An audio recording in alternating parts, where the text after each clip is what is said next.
हरितालिका तीज महिलाहरूको विशेष पर्व अनि कतिको लागि माइती घर गएर विशेष दर ग्रहण गर्दै आमा बुबा आफन्तहरूसँग भेटघाट अनि रमाइलो नाचगान।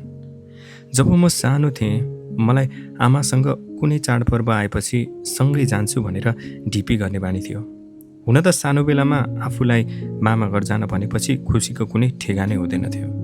म अझै पनि सम्झिन्छु त्यो पुराना दिनहरू, एक आपसमा भेटघाट र दिदीबहिनीहरूको एकअर्काको दुःख र चित्त दुखाइ साटासाट गरेर कटाएका अनेदा रातहरू। सबै आफ्नो माइती घरमा आएर खुसी साटासाट गरेको देख्दा म पनि दङ्ग पर्थेँ। खासै तिजमा पुरुष वर्गको संलग्नता नबाक्लिए पनि मलाई भने त्यो समयमा सबै महिलाहरू हरियो र कोही रातो सारीमा सजिएको देख्दा एकदम रमणीय दृश्य लाग्थ्यो। एउटा छुट्टै किसिमको महसुस हुन्थ्यो। हाम्रो मामा घर धेरै टाढा थिएन, त्यसकारण हामी चाडपर्वमा भने कहिले छुटिँदैनथ्यौँ। मलाई याद छ म सानै भए पनि कुनै विषयमा कुराकानी गरेको सुन्दा आफूलाई पनि महिलाहरूभित्र कति धेरै उत्पीडित कुराहरू छन् र आफ्नो घर सम्हालिन कति धेरै सहनशील हुनुपर्छ भनेको जस्तो लाग्थ्यो र अचम्ममा पर्थेँ। गाउँमा आफ्नै उमेरका भाइ बहिनीहरूसँग लुकामारी खेल्न जान्थ्यौँ, कहिले खोलामा गएर पौडी खेल्न। साह्रै रुचि लाग्थ्यो।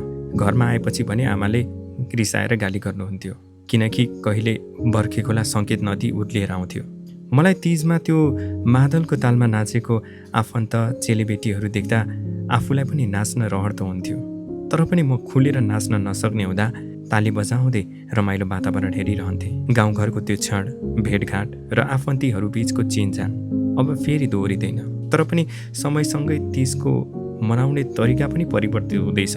मानिसहरू तिजमा अब गाउँघरमा मिलाएर कमै जान्छन्। तिज विशेषमा महिलाहरू व्रत बसेर मनाउने गर्छन्। कसैले राम्रो श्रीमान पाओस् भनेर त कसैले पाएको श्रीमानको आयु लामो होस् भनेर व्रत लिन्छन्।